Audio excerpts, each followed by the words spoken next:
my God. Okay, yo, what's going on? It's your boy Cuban Mic, and this is 102.9 Tape Deck. And tonight, I got family in the building. Yeah, real family. Real family, man. This is so awkward because I never thought in a million years I'll be get a chance to interview you. How the tables have turned. The tables be clean served. Here's the thing, like I am in case my audition knows by now, like I'm an inspired actor, but after all these years, I just become a disgruntled actor. So I'm not really where I want to be in my life right now. So I'm doing public access radio, just bringing artists from Massachusetts and Florida. That's a lot of people that call me for a favor. This is my life, guys. Oh man, he's the Joe Buttons of Boston. I just can't get it right, y'all. I just can't get it right. Oh man. But yo, man, this man right here, in case you don't know, you know you're a legend in these streets. Do you know you're a legend? I mean, they tossing the L word around crazy these days, and I'm like, yo, I'm not even that old. Yeah, but you don't have to be old to be a legend, man. Listen, you have put in work in these streets, man. Respect. You have put in some serious work, man. Thank you, my guy here has been, at the radio station for eons of years, and he was putting it down at the radio station, and now he's doing something light. Something like, just a DJ for the Red Sox, and not only that, man, he's a man with many hats, man. Rapper, DJ, entrepreneur. Yeah. He's about to take over the fashion game. He's about to, about to take Calvin Klein's spot. About to talk about the fashion game. Mav Life. About to take Calvin's spot for a second. Telling you. Yo. Check it out, ladies and gentlemen. I got my brother from another mother, man, Money Mav in the building. What's going on, brother? Yeah. So glad to be here, rocking with you, Cuban Mic. It's an honor and a privilege every time we link up.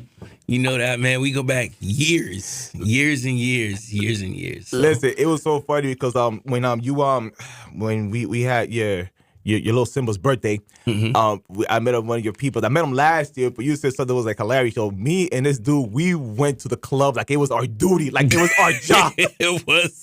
Yeah. Let me tell you something. Our clubbing years was something out of this world. Epic, bro. And that's when people was actually like dancing when they went out, not trying to just Before pop bottles and look cool. Like before the internet, we would leave out that joint like sweating. If you didn't work up a sweat, you didn't have a good night. Those were the times. And make sure you have a pen in your pocket. Oh, man. Make sure you had a pen and some paper in your pocket because you had to run amok. You had to earn it, buddy. You had to earn it. Right. Facts. You might, and don't have one of the cell phones with the buttons that you got to press 3 times to get the letter right. It's going to take too long. She's going to leave. Oh, my God. Oh, good times, man. Good times. Speaking of which, like last week at 360, that was something special. Oh, man. Something light. Yeah, you know, man, it was good to see some familiar faces out there.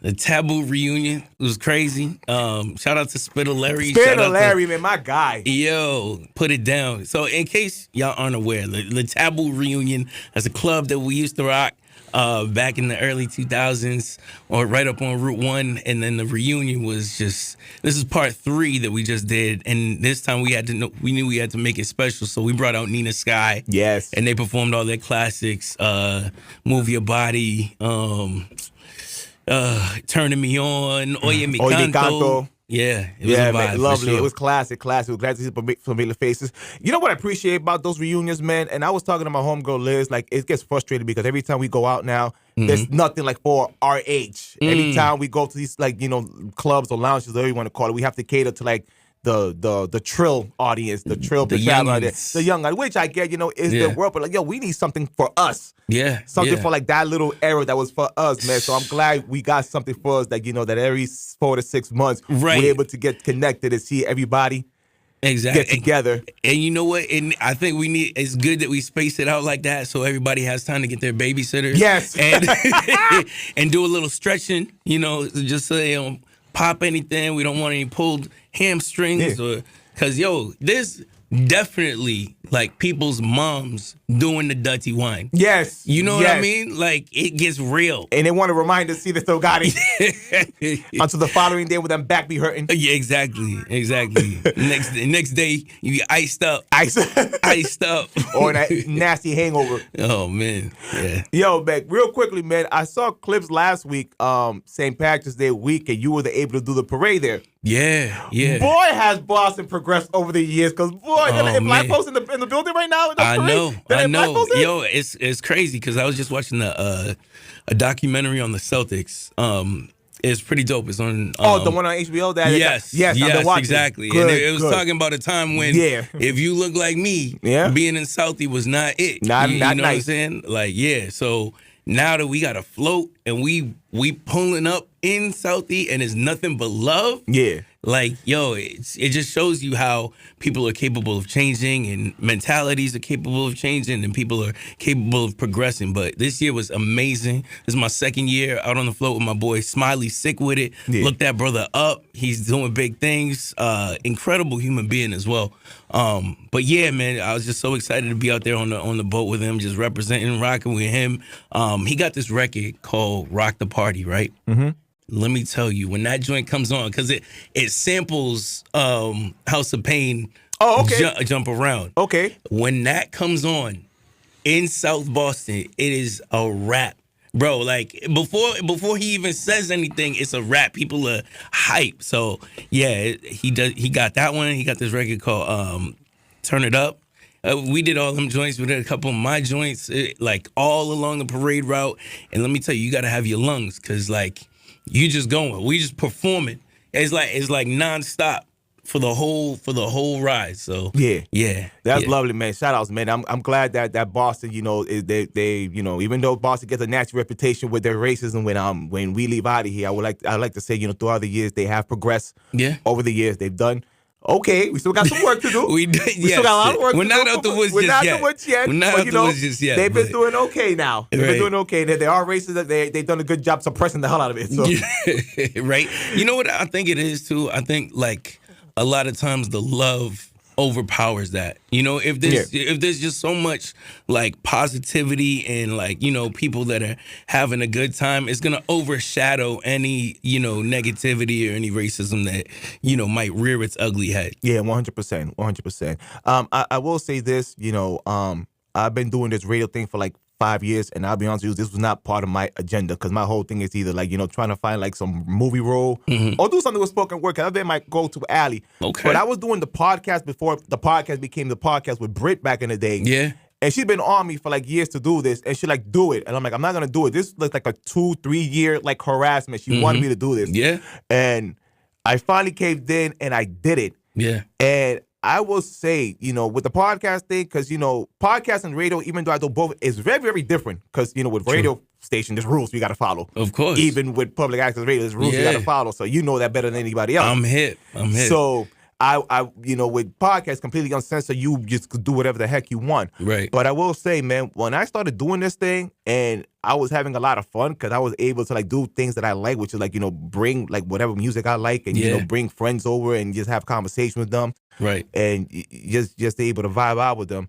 I will say, between spoken words, which I'm going to have Amanda on the show, which I got back to doing. And Amanda Shea? Yes. Dope. And she was, I'm trying to have her on the show, because I would like to have a couple of words for her, positive words, because she's been, part of my motivation, trying to get back to writing again.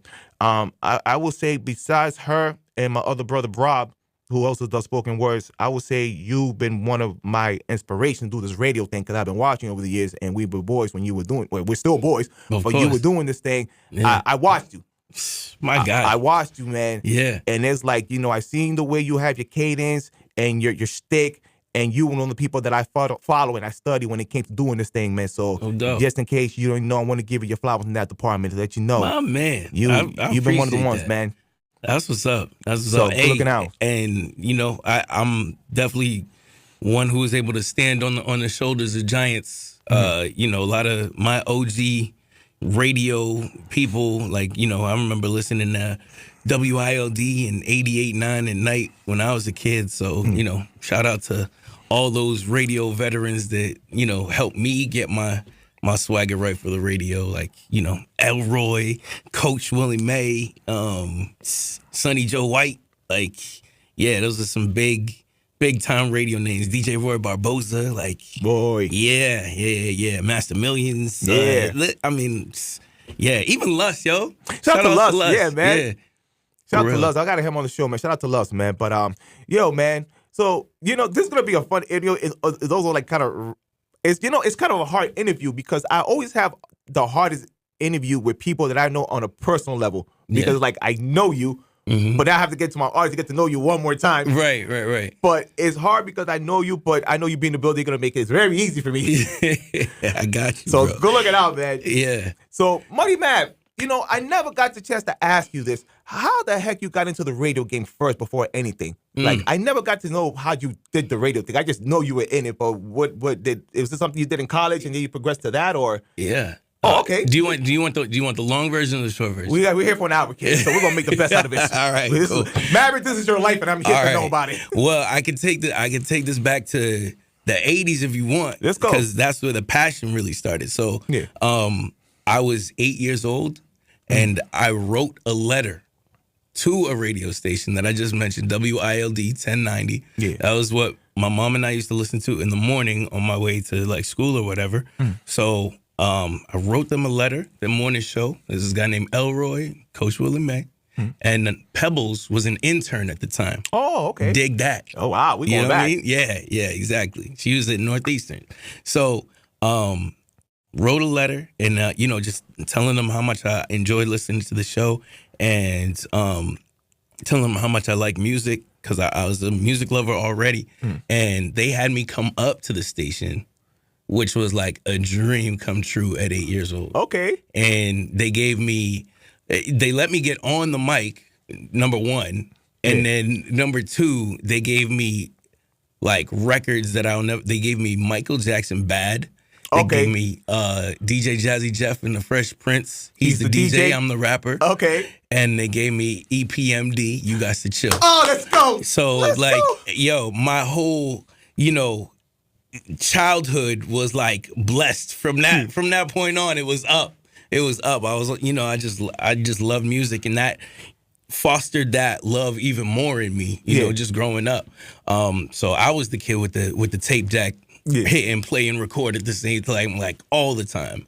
That was my thing. And then even later in high school, I was always like in the locker room. I was always the dude who supplied the music in the locker room. Okay, you a plug? Exactly. You wanted to know what was going on, like come see me. But fast forwarding to actual being on the radio, yes, my first radio experience was at WZBC at Boston College. I had a show called Freedom that was on Fridays right after class got out. That's why I called it Freedom.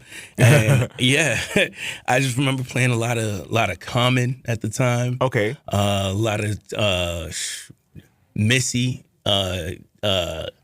Mos Def, Jill Scott, you got your neo soul backpack on in the apartment. I didn't have the kufi on, but you had that hat around the pyramids. No, you got the pyramid hat. I was not on my Dr. Umar or nothing, but yeah, definitely. I played some really dope, but that was when that was like the top of the food chain in terms of music for me, So. Yeah, that was a fun time. And then from there, I was like, okay, maybe I could do this on a professional level. And from that point on, I was like, yo, this guy. Actually, I'll go back a little bit. There was a summer where I moved to Brooklyn. Like after BC, after the school semester was over, I moved out to Brooklyn. I never knew that. Look at that. I'm getting to know more about you every day. I know. You're a BK. Know. And there was a girl in my class who was taking summer classes at BC. So she lived in her mom's basement. So I just moved into the basement. Yeah. And I think I paid her mom like $500 or something like that. Yeah. Something like crazy light for spending the whole summer in your house. But anyway, we did that. And I worked during the day at a spot called Dr. J's. I was selling sneakers. I'm familiar with that. Yeah. Actually, they put me in the women's shoe department.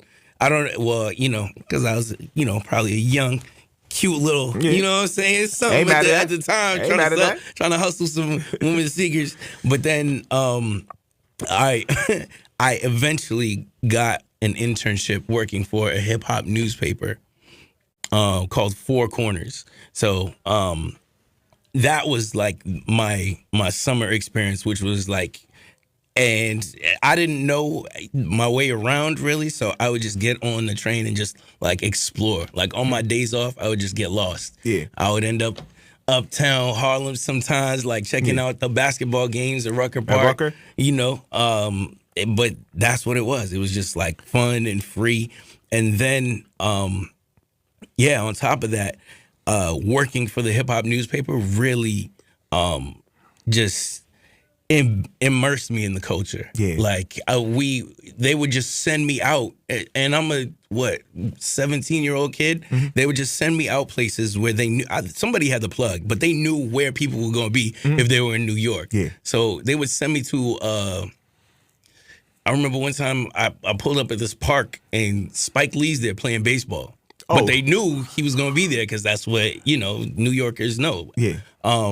One time there was Ice-T was coming out with a popsicle thing. They had me pull up there and interview Ice-T, like Ice Cube. They would at this time Barbershop was just coming out. Okay. So I went to one thing and I'm there interviewing Ice Cube and Eve for the Barbershop. Yeah. So it was like, for a kid, that was like the ideal internship, bro. It's hip hop heaven. Yeah, exactly. And I just remember just writing stories, and they would edit them and they would put them in. I was like, but I will say this, I was like a really good English student, so like it wasn't like, I'm there writing BS. Like I'm really writing some stories that have some substance to them. So that was really dope. And then when I got back to BC, that's when I got the internship at Jammin'. Okay. And then from there, working at Jammin' was like, man, I was the morning show intern, so sometimes I would roll in from a party at like 3 something, and I had to be at the station at 4. Oh. Yeah, that college schedule was crazy, bro. Crazy, let me tell you. But that was also very cool too, because Ramiro Pebbles and Melissa, they were the coolest. They just, they started me by just looking up stories on, famous people. So like whatever was going on in the news, say there was something about The Rock, like I'd have to look up, what was going on with The Rock. And this wasn't like readily available on your phone. This was like, you got to like read the newspaper type stuff, and so yeah, and it was cool because you go in there, you look up the stories, and next thing you know, if they find it interesting enough, they're talking about it on the radio. Yeah. So I was in the background at that point, and then senior year, I didn't have a job, and then they asked me to stay through my senior year at the station, and then they offered me a job the September after I graduated. Nice. Yeah, that is dope. Woo. And that became your intro to jamming. That was it. That was it. Dope, man. Yeah. Yo, I want to piggyback on something real quick, because you mentioned like EPMD, and oh man, you took it back to my childhood, because I'm gonna tell you a fun hip hop story about me. A lot of people don't even know that. I was with one of my homeboys and my dad, and we went to this record store back out in Jersey, and we told, it's that little kid stuff, I'm going to get 4 tapes and you're going to get 4 tapes. Okay. And we can't bite each other. What we get, we stick and buy that, and that's it. Yeah. So, I went first. Okay. And I went gutter with this. Is like, I'm talking like 9, 10 years old. Yeah. So, kids during that age, because their parents keep them sheltered, you thinking you're going to go like the crisscross area or Hammer. Yeah. Or another Bad Creation, like something safe. Right. Yo, I go to the record store, whatever, and I'm like, yo, I want Das Effects. Oh, man. I want Redman's first album. Okay. And I had EPMD's Business Never Personal. Let's and the go. teacher looked at me like, yo, how old are you? Right. And what I told him, I think I was like 9 or 10 at the time. Yeah. And what I did, I rapped to him the first verse of They Want Effects from Das Effects. Homie was so impressed. He threw me a free rap single. I think it was like K-Solo. Yeah, he threw me a K-Solo single. Okay. He was off the stage, I do the whole song. So he was like, boom, stickity, boom, stickity, Yo, boom. I killed it. I killed that. I killed that. Yeah, that's crazy. So, and I remember it was EPMD, Das, it was everything from the Hit Squad. Yeah. EPMD, Das Effects, Redman's first album, and he threw me the free K Solo, and there was this group called Double X Poxy. Okay. And they were like an underground one-hit wonders, but the only people who remember that song, unless you were ahead from that era, and the Fresh Prince had an episode when they played his song. I remember the episode when Riddick Bowe, when he knocked him out? Yes. That Carter was acting the fool. Okay. And then he left them off, and then Jazz and Will, they're in the car, bumping a song over there. They go, nah, baby, I'm not going to be able to know. And then they were bumping the song. They're doing this stupid thing with their hair where they're bopping it like this. Okay. But that was the group that they had or whatever. And I mentioned that particular group, and the kid was like, yo, you lived it. Yes. Yeah. Like your mom did you bump this? Yeah. Like, Jimmy. Yeah. I'm like that. Yeah, so it was that's dope, man. And I always take to my grave, I always say EPMD is the best hip hop dude that ever did it. Sorry, Mobb Deep, sorry, Outkast. I'm sticking to EPMD. I'm dying in that hill. Eric Sermon is one of the most underrated hip hop producers ever. Big facts. Facts. Yeah, they had him on Drink Champs a couple of weeks ago, and like they forget like the track list that he had, like his discography of all the hits he had. Yeah. And then he came back out like, a little bit later, like what was it, like late 90s, early 2000s? With the Marvin Gaye joint, Reacting music. Yeah, no one saw that coming. Nobody saw that coming. Then I found something else about EPMD. The 4321, he sampled Busta Rhymes Put My Eyes Where My Eyes Could See. He sampled that. He did something sneaky. Okay. And they're like, I just took Busta's beat and I just put other stuff under it. But then when you slowly hear the 4321, you hear it. Okay. But you got to have an ear for that when he said he took it over. Okay. The shake. I'm going to have to go listen to that now. Yeah, man. So what was your experience during that time at Jam? Like, I would assume it like, must have been a dope little gig you had there during those years. You were able to bump into a lot of celebrities and learn the game. Because I know with the music thing, you heard me learn a couple of tricks from it. Yeah. What was your experience at the station when you was able to join the team? Right. I was the new kid, and it was very cool because just picture it. This is your first like actual job. I mean, I was a paper boy, in high school, so that kind of gave me the overall responsibility thing. Like, okay, when you say you're gonna be somewhere, you be there. That type of stuff. But like, as far as like holding down a job and then being responsible for an actual time slot where it's like you got 4 hours to to really communicate to people, to like touch the people, to like have these contests and just make things exciting. I was naturally just excited at the prospect of being on the radio, just because what I told you, when I was 8 years old, like actually seeing how some stuff worked, and like I was enamored by the whole prospect of it. So every day I would just show up excited. And the best advice that my boss gave me, this is like maybe after a week of me being on air, he was just like, just talk like you're talking to your best friend. Yeah.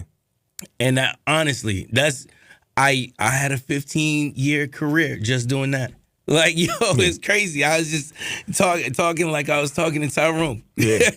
Like, that's what it was. And, like, every day it was just a conversation with people. And I don't know if people just like my voice or what I had to say, but either way, people responded and it was good. Like, I had a lot of times where my show was rated #1. We just had fun on air, and you could tell that we were having fun. Yeah. So I think that's what really made my show a success. Yeah. And of course, jamming music, that's hip hop. That's what we grew up on. That's what everybody wanted to hear. And I think it was a lot freer at that time when I first got into it. Like 2004, it was a lot less corporate. Just in terms of like the Back in the Day buffet, that was my favorite part of the show. Everybody's favorite. Yeah. That's everybody's favorite. And you could just like, Roy would just play these like, throwback records, and we were there like genuinely catching a vibe. It wasn't like, it felt like, it didn't feel like work. Yeah. You know what I mean? Of course, you gotta hit your points, you gotta articulate, but it really just didn't feel like work. It felt like I was doing what I was meant to be doing. Yeah. So yeah, it was an amazing experience, and of course, Summer Jams and Monster Jams, they were huge. The biggest concerts in the city, like we were putting them on, and you're meeting all your icons, your heroes, and Yeah, it was a blast, man. I remember. I will tell you a funny story because you know me, you know who my guy is. Like when it comes to rappers, you know my favorite rapper. Yeah, Busta Rhymes. Yes. My first interaction, they say don't meet your heroes. Yes. My first interaction with Busta Rhymes was not the best.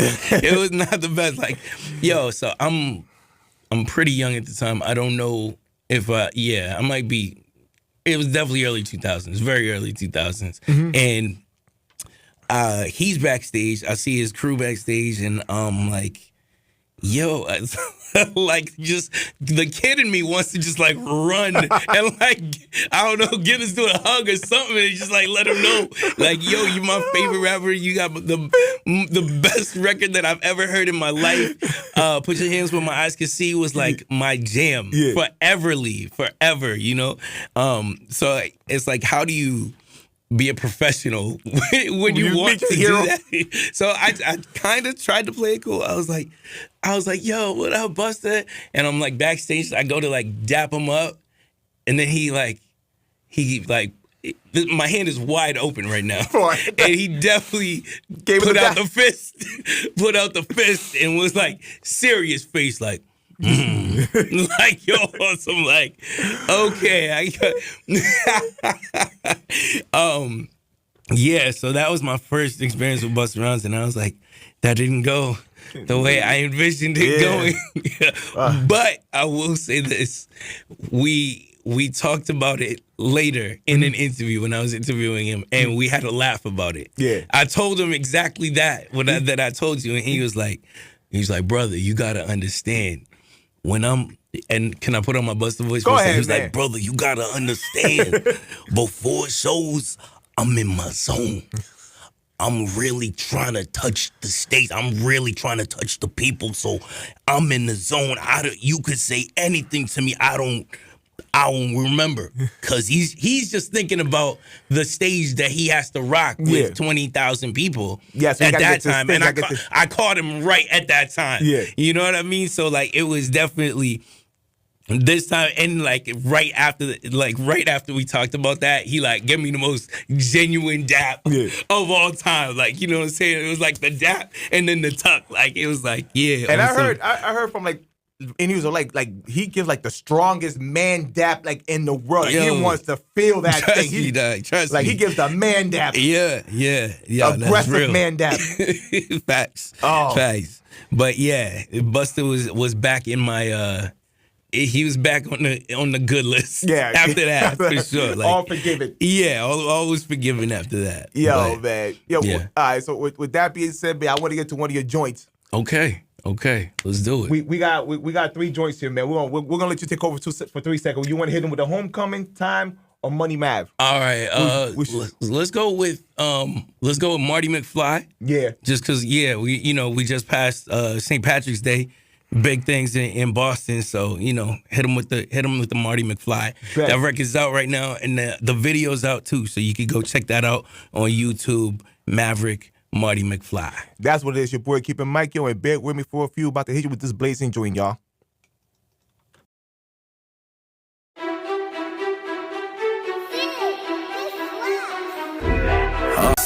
They cannot reach where I'm sitting.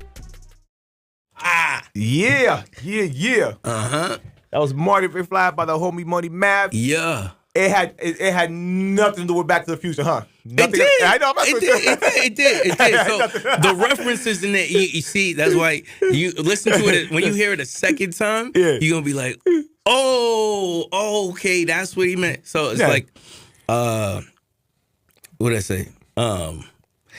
88 miles on the dash with no passenger, right? So like, yeah, you know. Yeah, I got the reference. I'm just being smart behind. I'm just being sarcastic. Yeah. I know it was a back. Just the title itself, I knew where you're going with it. We 80s babies. Yeah, exactly. So but I get it. If you're not into Back to the Future like that, like, I'm pretty sure that was one of the best movies that was out when we were kids. Yeah, one of those top 10 80s, like that, like from that era. Top 80s. Like that. Easy. Goonies, like Easy. What's it called? Terminator 2.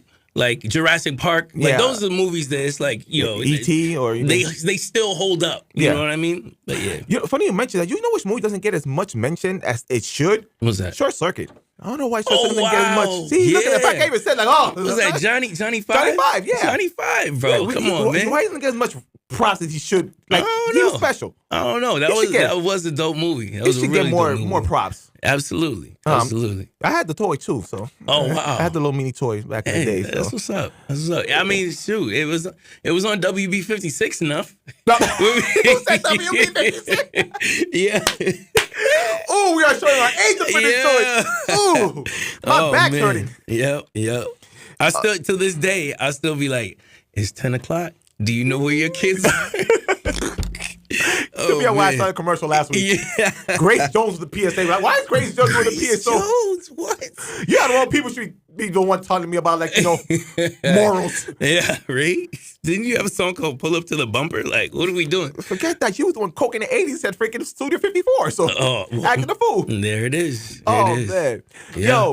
Yo, so, you had your run on Jam It, and, you had one hell of a run on Jammin'. Yeah. And then we went elsewhere, I saw you took a stab with music, as you see right now. I played one of your joints. So, yeah. I mean, was like which angle I'm trying to say, like a kind of like a weird ludicrous angle, like you did the radio thing, but then you always had music in the back of your head, like I want to take a stab at it. Yeah, absolutely. Like I think Ludacris is definitely like the blueprint.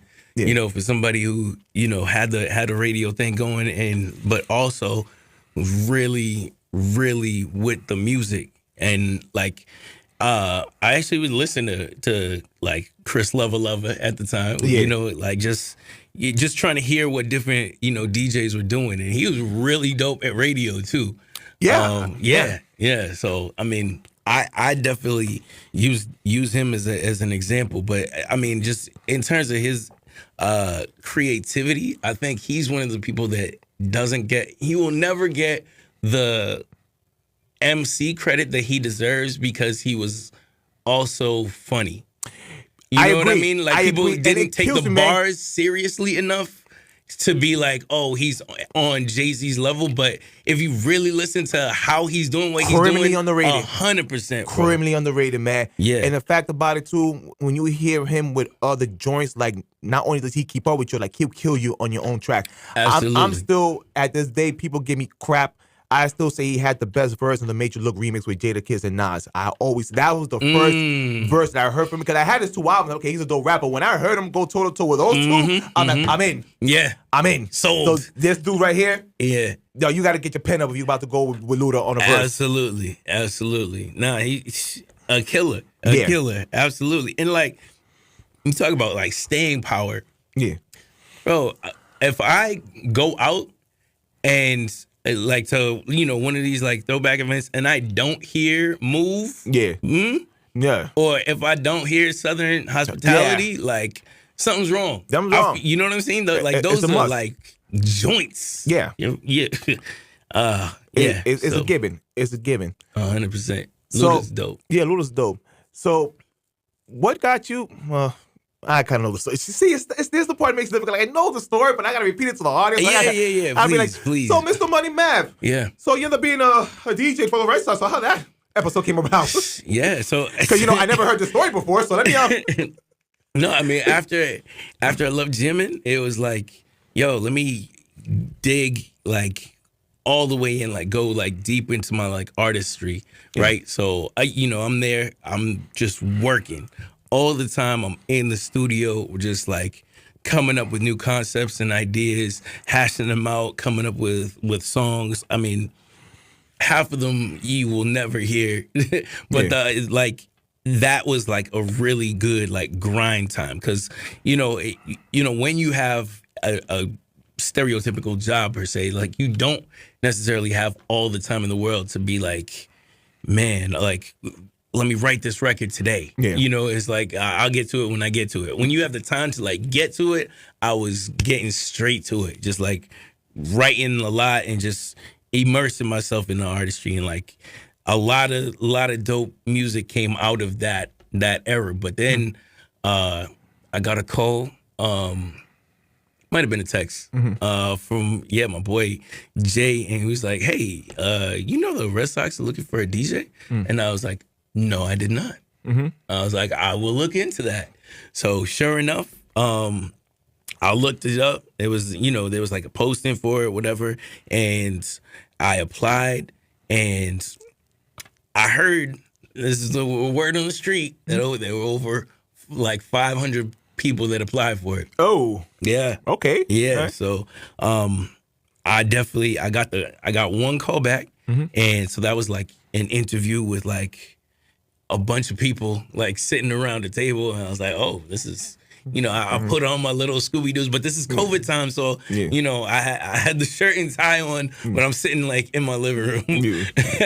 With corporate. Yeah. With corporate on the phone. Very, very corporate. Yeah, corporate on the phone. But it went well. That interview went well. Yeah. And, that advanced me to, like, the next round, which was, the people who are actually, now I know these are the people that I work with, like, on a day-to-day basis. Yeah. So, like, it was, like,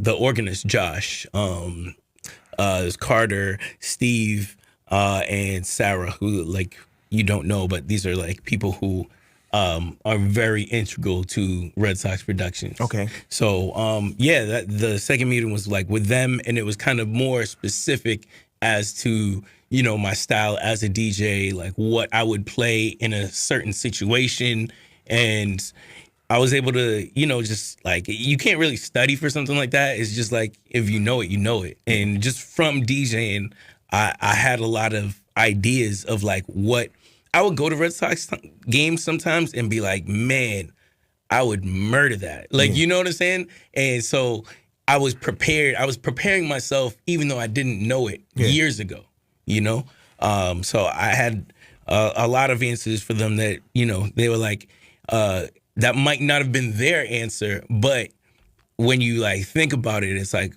it made like perfect sense for like the situation. Yeah.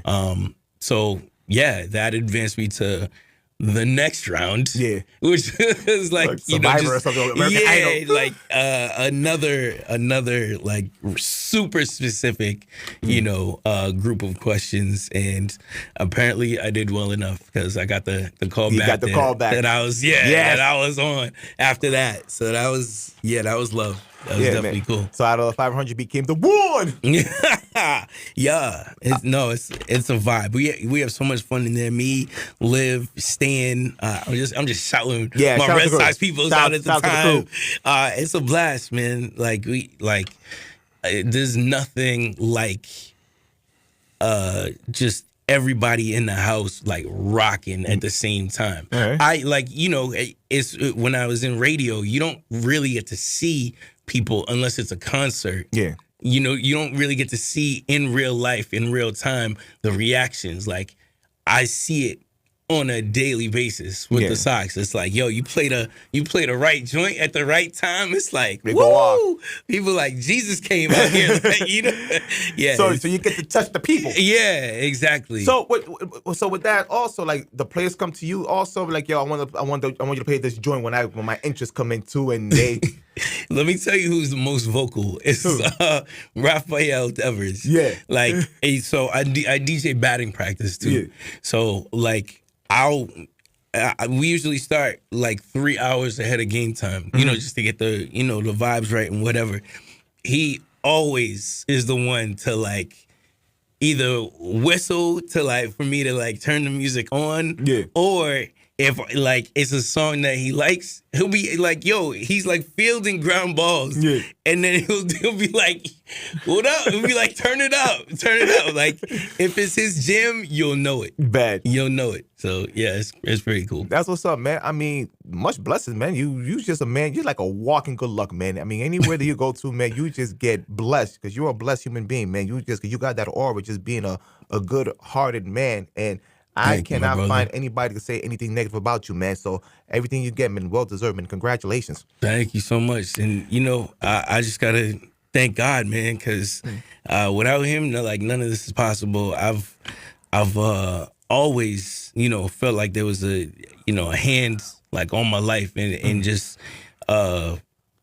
being able to, do what I love, that's a blessing in itself. Yeah. But, just in all the people that I've come across and all the lives that I've been able to touch, it's I just feel so full and so just happy and blessed, and there's more to come, man. Yeah, there's a lot more to come. Speaking of more to come, so you trying to get Calvin Klein out the game, man? So what we doing out here, man? Trying to get Tommy Hilfiger out the game? I haven't rocked Tommy since since what? Since high school. I think we already retired him. You want to get Posachi? Yeah. In the hood, they say not Versace, Posachi. Posachi out the gate. Yo. What we doing? Tell my people about the fashion game you got right now, man. Yeah, no, Mav Life Clothing is really cool. And it's another creative outlet for me as well. Yeah, just being able to make and create stuff that really like looks good, but it's also functional. Like I'm into fashion myself, so I've always, my mom was like super fashionable, like growing up in the 80s and 90s. She always had like the flyest, fits on and stuff. And she's, a church lady, so like she would get super fly on Sundays. But where I, implement my sense of fashion is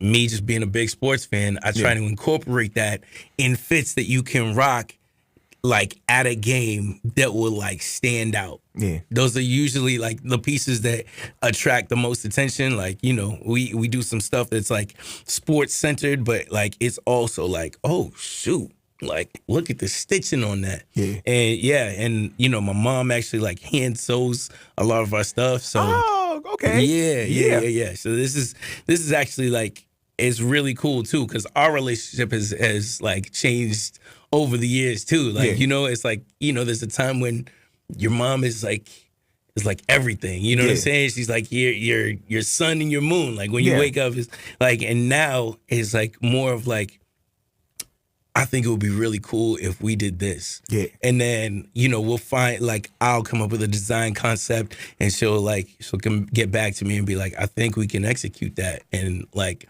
she'll show me what it, she'll show me what it would look like, what steps we'd have to take in order to craft it just right. And it's like, it's beautiful to see, man. That's dope. That's dope. Shoot, one thing I want to touch about, what is life as a black dad?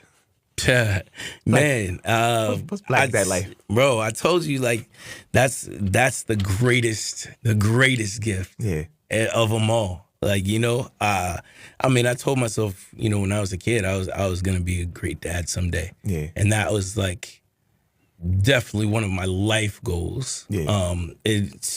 I'm just glad that I waited and it's the right situation. Yeah. Cause I think, we all know how it goes when it's like you're young and you like, if you make one mistake, it's a lifelong commitment. It's like, but we hear like, man, my son is everything. He's so happy. He's filled with joy and he's healthy. And like every day is really just like, I just be like looking at him. I'll be like, yo, look at your face, dog. Like, that's, it's crazy. It's like, I made that. That's my face. Like, oh, man. But it's one thing, like, just to, like, have the experience of being a father, but it's another thing to be actively, present and, like, raising him. It's like, man, I'm so grateful that I'm able to, like, have a hand in, like, the day-to-day, just like that's what it's all about. And, a lot of us didn't have that luxury, growing up. So it's like, yo, I'm gonna be there. Yeah. I'm gonna be there for this kid. Yeah. And me and young Simba, we got to work on a relationship because the first time he met me, he started crying. So we got to work on that. We got to work on that, man. He'll be good. We got to work on that. I think his, like now he's in, I'm not mad at it, but like he's very much into the female species, right? So like, he will, 10 out of 10 times he will pick a female over, you know what I'm saying? Yeah. Over going to No, a because guy. at his birthday, So. he was crying over me, but when he saw the girl, he's like, hey. Right. he was like, what's up? Like, yo. Love this me, guy, love me, love me. This guy. I'm smiling, love me. Yeah. Yo, man. It's So I want crazy. to get to what the joints, man. We going with time or homecoming? What we running with now? Am I performing or? Yeah, we're performing, but we got one more. You gave me 2 joints, so we got 2 more. We got. All right. So since we're kind of on the tugging on the emotional heartstrings, All right. let's give him some grown man music. And can I get him a little bit of an explanation of this record? Go ahead. All right. So this record is called Time. Yeah. We wrote this record a little while back. Me, this incredible artist / producer, Dope Boy LO, AKA Lights Out. I mean, he did the beat as well. And we got with the singer. Her name is Rael, phenomenal voice. And we just wanted to make a sweet record. Like, we just wanted to make a record that's like a love song, but like, that still knocks. All right. You know what I mean? So like that's the vibe of it. It's really, and I think the fact that we came out with it like now in a time when the world really needs like some love in it. Yeah. Perfect timing, bro. Because the chorus says we all need somebody we can love. We all need somebody we can trust. It's like, yo, at the end of the day, that's what it's all about. That's all that matters. All right, so we're going to rock that out, man. Let's It's do your it. boy, Cuban Mic. Listen to 102.9, man. Let's get to the joint time, man. One time.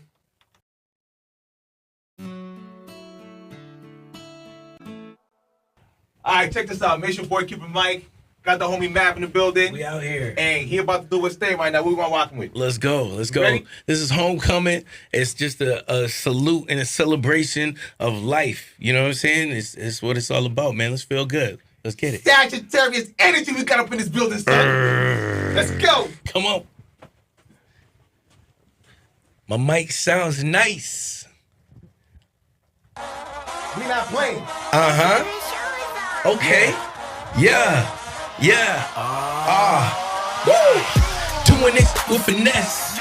I'ma submit we the best. Drums beating in my chest. I'm the dream of my ancestors. I can feel them looking down. Oh God, I know they proud. Watch me flexing on them now. Look at how I rock a crowd. Ooh, I am just here to inspire. If these was lit, I'm on fire. King in the North, call me sire. I'm taking all my people higher. Carry my culture from coast to coast. How you call least, but you do the most. Got a girl, you better hold her close. She feeling me like the Holy Ghost. As I look to the left, and I look to the right. All of my family's here, and we finna be here all night. Here I go, come with me. Here I go, run with me. Here I go, come with me. I am the one. A brother got style, a brother got grace. You see the look on my face. A brother got status, a brother got game. Never talk down on my name, or I'm pulling up with all my rowdy friends. Get to know the latest trends. Come to take over your ends. All of we yelling is tens, but then I just hit them with the knowledge. Kicked it, they skipped in college. Education by my nation. Tell them how we came from greatness. Kings and queens, that's a caliber. Rich in soul, rich in character. They don't like that, they ain't ready. Lies are lightweight, truth is heavy. As I look to the left, and I look to the right. All of my family's here, and we finna be here all night. Here I go, come with me. Here I go, run with me. Here I go, come with me. I am the one you that with me. As I look to the left, and I look to the right. Family here, and y'all got me feeling alright. Powerful, look at us, we unstoppable. Look at us, powerful. They scared of us, we unstoppable. Glorious, victorious, we run it like some warriors. This is the real life Wakanda. Got the whole city behind us. Double up, triple up. Y'all need to go get your digits up. Look at you, not look at us. You never win cause you suck. Have no faith in your team. Y'all still in the league. We out here living our dreams. We the movement, we the scene. Y'all was out here getting lazy. Me and mine working overtime. This is the year that we take it. Putting the grind always new it's time. As I look to the left, and I look to the right. Nothing but family here. And we finna be here all night. Here I go, come with me.